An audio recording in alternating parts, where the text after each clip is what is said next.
Hello viewers, welcome to NR news updates. ప్రతిక్షణం ప్రజాపక్షం. మరి ఈరోజు ప్రధాన వార్తలు ఏంటో చూద్దాం. ముందుగా ఈనాడు దినపత్రిక పరిశీలిస్తే, పోటీ పరీక్షల వాయిదాకు రోడ్డెక్కిన నిరుద్యోగులు, రాత్రి వేళ మెరుపు ధర్నాలు, యువతి ఆత్మహత్య యత్నం. హైదరాబాద్ అశోక్ నగర్లో ప్లకార్డులు ప్రదర్శిస్తున్న నిరుద్యోగులు.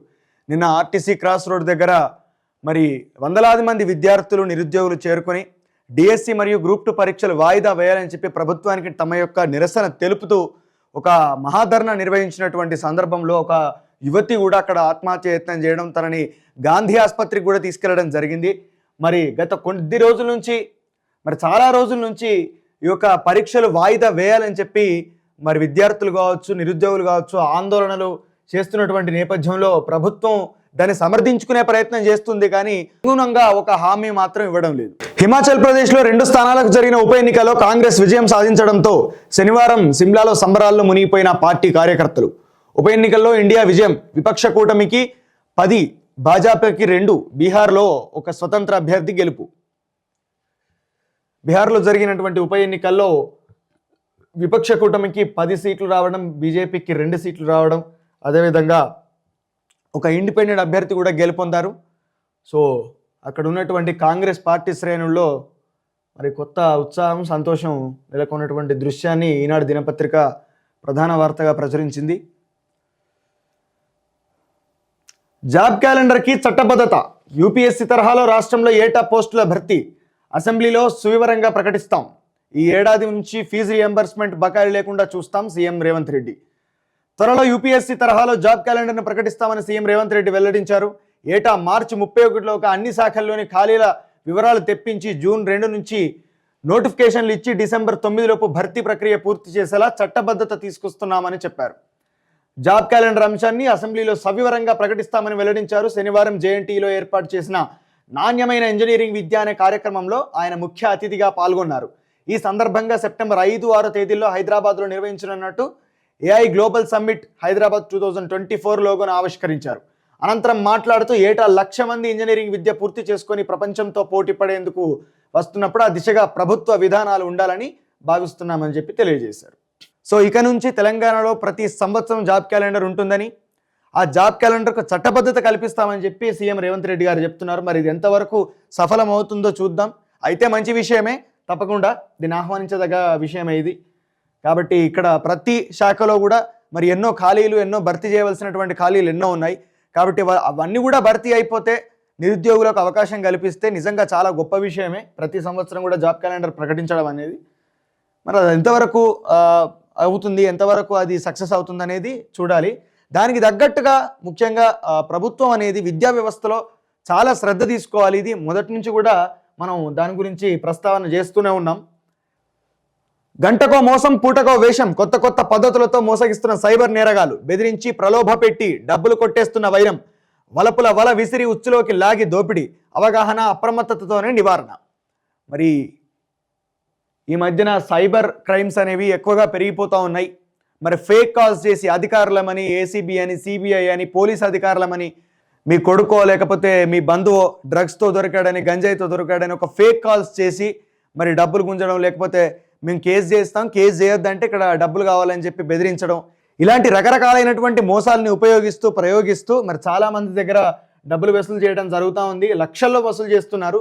కాబట్టి మరి ఈ ప్రలోభాలకి, మోసాలకి ఎవరు కూడా గురి కావద్దు అని చెప్పనంటే మాత్రం ఖచ్చితంగా జాగ్రత్తలు తీసుకోవాలి. అది నిజమా కాదా ఏంటనేది దాని గురించి భయపడకుండా ముందుగా మనం ఎంక్వైరీ చేసుకోవాలి, లేకపోతే పోలీసులను సంప్రదించాలి. తద్వారా మనం ఇలాంటి ప్రమాదాల నుంచి బయటపడేటటువంటి అవకాశం ఉంటుంది. కాంగ్రెస్లోకి మరో భారాస ఎమ్మెల్యే, సీఎం రేవంత్ రెడ్డి సమక్షంలో అరకెపూడి గాంధీ చేరిక. డ్రగ్స్పై యుద్ధం ప్రకటించాం, ఎన్ఎస్ఎస్ విద్యార్థులు భాగస్వాములు కావాలి, కేరళ తరహాలో మోరల్ పోలీసింగ్కి ప్రాధాన్యం, జేఎన్టీయూ సదస్సులో సీఎం రేవంత్ రెడ్డి. డ్రగ్స్ నివారణకు ప్రహారీ క్లబ్లు, ప్రభుత్వ ప్రైవేట్ ఉన్నత పాఠశాలల్లో ఏర్పాటు, విద్యాశాఖ ఉత్తర్వులు జారీ. రాష్ట్రంలో డ్రగ్స్ను అరికట్టేందుకు ప్రభుత్వం వినూత్న చర్యలు చేపడుతోంది. ఇప్పటికే పోలీసు నిఘాను పెంచిన సర్కారు తాజాగా ప్రభుత్వ ప్రైవేటు ఉన్నత పాఠశాలల్లో ప్రహారీ క్లబ్లను ఏర్పాటు చేయించాలని నిర్ణయించింది. పాఠశాల విద్యాశాఖ కమిషనర్గా శ్రీ దేవసేన పనిచేసే సమయంలో ప్రభుత్వానికి ప్రతిపాదనలు పంపారు. వాటిని తాజాగా ఆమోదించిన విద్యాశాఖ ముఖ్య కార్యదర్శి బుర్రా వెంకటేశం శనివారం జీవో జారీ చేశారు. 3 శాఖలకే 90,000 కోట్లు. వ్యవసాయం, నీటిపారుదల, విద్యుత్ శాఖలకు అగ్ర ప్రాధాన్యం. 25 లేదా 27 శాసనసభలో పూర్తి స్థాయి బడ్జెట్. ప్రస్తుత ఆర్థిక సంవత్సరానికి పూర్తి స్థాయి రాష్ట్ర బడ్జెట్ సిద్ధమవుతోంది. ఈ నెల 25 లేదా 27న శాసనసభలో ప్రవేశపెట్టే అవకాశాలున్నాయి. మీరు ఇచ్చినటువంటి గ్యారంటీలకు, వ్యవసాయానికి, నీటిపారుదలకు, విద్యుత్కు ఇక్కడ అగ్ర ప్రాధాన్యం ఇస్తూ బడ్జెట్ని కేటాయించినప్పుడు, నిధులు కేటాయించినప్పుడు మరి విద్యకు ఎంత కేటాయిస్తున్నారు, విద్యకు, విద్యా వ్యవస్థకు ఎంత స్థాయిలో బడ్జెట్ని కేటాయించబోతున్నారనే విషయం కూడా ఒకసారి వివరిస్తే బాగుంటుంది. మీరు కూడా విద్యాశాఖపై గత ప్రభుత్వం లాగానే వ్యవహరిస్తే మాత్రం ఈ రాష్ట్రంలో మరి అక్షరాస్యత, అదేవిధంగా మరి ఈ రాష్ట్రంలో ఉన్నటువంటి విద్యార్థులు సృజనాత్మకతలో మనకు వెనకబడే ఉంటాయి. అనర్హులకు ఆసరా. ప్రభుత్వ ఉద్యోగులు, వారి కుటుంబ సభ్యులు పొందుతున్నట్లు గుర్తింపు. 5,650 మంది నుంచి సొమ్ము రికవరీకి ప్రభుత్వం చర్యలు. రాష్ట్రంలో దారిద్ర్య రేఖకు దిగువన ఉండే పేద కుటుంబాల వారికి అందాల్సిన ఆసరా పింఛన్లు దుర్వినియోగం అవుతున్నట్లు రాష్ట్ర ప్రభుత్వం గుర్తించింది. నిబంధనలకు విరుద్ధంగా ప్రభుత్వ ఉద్యోగులు, వారి కుటుంబ సభ్యులు, ప్రభుత్వ కుటుంబ పింఛన్ పొందుతున్న వారు సైతం ఆసరా పొందుతున్నట్లుగా వెల్లడైంది. దీనిపై ప్రభుత్వం విచారణకు ఆదేశించింది. విచారణలో బయటపడిన వారికి పింఛన్ రద్దు చేయడంతో పాటు గతంలో పొందిన మొత్తాన్ని రికవరీ చేయాలని ఆదేశించింది. ప్రభుత్వ నిబంధనల ప్రకారం తెల్ల కార్డు కలిగిన పేద వితంతువులు, ఒంటరి మహిళలు, వృద్ధులు, బీడీ కార్మికులు, రాళ్లు కొట్టేవారు, చేనేత పనివారు, దివ్యాంగులు, అదేవిధంగా డయాలసిస్, ఫైలేరియా, హెచ్ఐవి రోగులకు ఆసరా పథకం వర్తిస్తుంది. దారిద్ర్య రేఖకు దిగువన ఉండి తెల్ల రేషన్ కార్డు ఉన్నవారు ఈ పింఛన్కు అర్హులు. సో చాలామంది ప్రభుత్వ ఉద్యోగుల యొక్క ఆ కుటుంబానికి సంబంధించినటువంటి వ్యక్తులు కూడా మరి ఎవరైతే ఈ యొక్క పింఛన్ను తీసుకుంటున్నారో, ఆసరా పింఛన్ని తీసుకుంటున్నారో, తెల్ల రేషన్ కార్డు లేనటువంటి వ్యక్తులు ముఖ్యంగా కేవలం పేదల కోసం కేటాయించినటువంటి ఆసరా పింఛన్లు ఏవైతే ఉన్నాయో ఇటువంటి ఆధారం లేని వాళ్ళకు మాత్రమే ఇవి వర్తిస్తాయి. ప్రభుత్వ ఉద్యోగులకు చెందినటువంటి కుటుంబ సభ్యులు కావచ్చు, లేకపోతే తెల్ల రేషన్ కార్డు లేనటువంటి వ్యక్తులు కావచ్చు ఈ యొక్క పింఛన్కు అనర్హులు. కాబట్టి ప్రభుత్వం వాటిని గుర్తించి దాదాపు 5,650 మంది రాష్ట్రంలో అర్హత లేకపోయినప్పటికీ కూడా పింఛన్ తీసుకున్నటువంటి వ్యక్తులు ఉన్నారు. కాబట్టి వాళ్ళకి ఆ పింఛన్ను రద్దు చేస్తూ ఇప్పటి వరకు తీసుకున్నటువంటి సొమ్మును కూడా రికవరీ చేసేటటువంటి అవకాశం ఉందని చెప్పి ప్రభుత్వం మరి ఒక నిర్ణయం తీసుకున్నట్టుగా ఇక్కడ ప్రధాన వార్తగా ప్రచురించడం జరిగింది. ఇక ఏబిఎన్ ఆంధ్రజ్యోతి పత్రికను కనుక మనం పరిశీలిస్తే, అదిగో జగన్నాథుడి ఖజానా, నేడు తెరుచుకోనున్న పూరి ఆలయ రత్న భాండాగారం. రహస్య గదిలోకి వెళ్లనున్న 16 మంది సభ్యుల బృందం. 46 సంవత్సరాల తర్వాత సంపద లెక్కింపునకు ఏర్పాట్లు. రత్న భాండాగారంలోని విశేషాలు. జగన్నాథుడి ఆలయంలోని జగమోహన సమీపంలో రత్న భాండాగారం ఒక చిన్న ఆలయం తరహాలో ఉంటుంది. దీని ఎత్తు 11.78 మీటర్లు. ఇందులో దేవతామూర్తుల ఆభరణాలు భద్రపరిచేందుకు బహారా భాండార్, బితరా భాండార్ అనే 2 గదులు ఉంటాయి. బయటి గది కంటే లోపలి గది బాగా విశాలంగా ఉంటుంది. స్వామివారి నిత్య పూజల్లో ఉపయోగించే ఆభరణాలు బయటి గదిలో ఉంటాయి. గత కొన్ని శతాబ్దాలుగా ఒడిశాను పాలించిన అనేక రాజవంశాలకు చెందిన రాజులతో పాటు నేపాల్ పాలకులు సైతం ఇక్కడి స్వామీజీకి అరుదైన వాటిలో అత్యంత అరుదైన బంగారం, వెండి, వజ్రాల వంటి విలువైన సంపదను విరాళంగా ఇచ్చారు. యుద్ధాల్లో గెలుచుకున్న అంతులేని ధనరాశులను స్వామికి కానుకలుగా సమర్పించారు. వీటిని లోపలి గదిలో భద్రపరిచారు. ఎట్లాగైతే ఈ యొక్క అనంత పద్మనాభ స్వామి ఆలయంలో నేలమాలిగలో అనంతమైనటువంటి సంపద ఈ ప్రపంచం అనేది చూసిందో 2011లో, అదేవిధంగా జగన్నాథుడి యొక్క ఈ పూరి జగన్నాథ్ ఆలయంలో కూడా ఇలాంటి సంపదే ఉందని ఎప్పుడో గుర్తించారు. మరి ఆ గదిని ఈరోజు కోర్టు యొక్క ఆదేశం ద్వారా తెరవబోతున్నారు. దాదాపు ఒక 16 మంది సభ్యుల బృందం అనేది ఈరోజు ఆలయంలో ఉన్నటువంటి ఆ సంపద గురించి లెక్కింపు జరపబోతున్నట్టుగా ఇక్కడ ఆంధ్రజ్యోతి, ఏబిఎన్ ఆంధ్రజ్యోతి ప్రధాన వార్తగా ప్రచురించింది.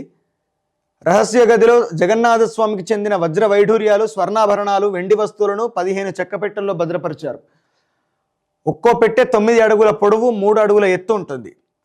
1805లో అప్పటికి పూరి కలెక్టర్ చార్లెస్ గ్రూమ్ రూపొందించిన నివేదికలో రత్నభాండాగారపు అధికారిక సమాచారం మొదటిసారిగా బహిర్గతమైంది. రత్నాలు, మేలిమి బంగారం, వెండితో కూడిన 64 ఆభరణాలతో పాటు 128 బంగారు నాణాలు, 1297 వెండి నాణాలు, 106 రాగి నాణాలు ఉన్నాయని ఆ నివేదికలో పేర్కొన్నారు. 1950 తర్వాత శ్రీ జగన్నాథ ఆలయ పరిపాలనా చట్టం అమల్లోకి వచ్చినప్పుడు బయట గదిలో 150 బంగారు ఆభరణాలు, లోపలి గదిలో 180 రకాల ఆభరణాలు, 146 వెండి వస్తువులు ఉన్నాయన్నట్టుగా గుర్తించారు. సో ఇక్కడ కూడా ఒక అనంతమైనటువంటి సంపద ఉన్నట్టుగా 1805లోనే మరి దీని గురించి అప్పుడున్నటువంటి ఒక నివేదికలో తెలియజేయడం జరిగింది. అనంత్ అంబానీ రాధిక వివాహ వేడుకల్లో ద్వారకా పీఠం శంకరాచార్యులు, సదానంద జ్యోతిర్మఠ్ పీఠం శంకరాచార్యులు, అవిముక్తేశ్వరానంద. అనంత్ రాధిక జంటకు మోదీ ఆశీర్వాదం. అంబానీల వివాహ వేడుకకు హాజరైన ప్రధాని సిండే అఖిలేష్ కూడా. మన తెలుగు సినిమా నటులతో పాటు రాజకీయ ప్రముఖులందరూ కూడా మరి యొక్క వివాహానికి అటెండ్ అవ్వడం జరిగింది. మరి డబ్బుంటే ఏమైనా చేయొచ్చు అన్నటువంటి విషయం అనేది ఇక్కడ పూర్తిగా అవగతం అవుతా ఉంది. మరి నమస్తే తెలంగాణ దినపత్రిక పరిశీలిస్తే ఏ పరీక్ష రాయని వారే దీక్ష చేస్తుండ్రు. దీక్ష చేస్తున్న ముగ్గురులో ఏ ఒక్కరు పరీక్ష రాయడం లేదు. ఆ పరీక్ష రాయని వాళ్ళు, ఏ ఉద్యోగానికి పోటీ పడనోళ్ళు పరీక్ష వాయిదా కోసం దీక్ష చేస్తున్నారు. ఓ కోచింగ్ సెంటర్ యాజమాని నిరాహార దీక్షకు దిగిండు. ఆయన హాల్ టికెట్ తీయండ్రని అధికారులను అడిగితే ఆయనకు కోచింగ్ సెంటర్ ఉన్నది, 2 నెలలు డిఎస్సి వాయిదా వేస్తే 100 కోట్ల లాభం వస్తుంది, 2 నెలల్లో కోట్ల ఆదాయం దెబ్బతీశారన్న అక్కస్తో దీక్ష చేస్తున్నానని చెప్పిండ్రు. ఇది చాలా దారుణమైనటువంటి వ్యాఖ్యలు ఇవన్నీ కూడా. ఎందుకంటే ఇప్పుడు దీక్ష చేస్తున్నటువంటి నిరుద్యోగులందరూ కూడా కోచింగ్ సెంటర్లు నడిపేటోళ్ళు కాదు కదా. వాళ్ళందరూ కొన్ని వందల మంది విద్యార్థులని అశోక్ నగర్లో అక్కడ నిరాహార దీక్ష చేసిన, అక్కడ ధర్నా చేసింది మనం చూసాం కదా. ఒక అమ్మాయి మరి నిద్రమాత్రలు మింగి ఆత్మహత్య యత్నం చేసినటువంటి వ్యవస్థ కూడా మనం చూసాం కదా, దృశ్యం కూడా మనం చూసాం కదా. ఇలాంటి మాటలు మాట్లాడడం నిజంగా ముఖ్యమంత్రి స్థాయి వ్యక్తులకు తగదు. మీరు నిరుద్యోగులకు ఏదైనా హామీ ఇవ్వండి, సర్ది చెప్పే ప్రయత్నం చేయండి, కానీ ఇట్లాంటి వ్యాఖ్యలు చేస్తే మాత్రం మీ యొక్క స్థాయికి ఇవి తగనటువంటి వ్యాఖ్యలు ఇవన్నీ. మా భూమి మాకే కాదని గుంజుకుంటే భూమికి భూమి ఇవ్వాల్సిందే. రీజనల్ రింగ్ రోడ్డుకు భూములు ఇచ్చేది లేదు. పాత అలైన్మెంట్ కాకుండా కొత్తది చేస్తుండ్రు. ఉన్న భూమి అంతా పోతే మేము ఎట్లా బతకాలి? ఎంత భూమి పోతే అంత భూమి ఇవ్వండి. RRR వద్దని రైతుల ఆందోళన. మెదక్ జిల్లా రెడ్డిపల్లి వద్ద NH పై రాస్తారోకో. శివంపేట మండలం రత్నాపూర్లో సర్వే అడ్డగింత. అన్నదాతల ఆగ్రహంతో వెనుదిరిగిన అధికారులు. ప్రభుత్వానికి నివేదిస్తామన్న నరసాపూర్ RDO.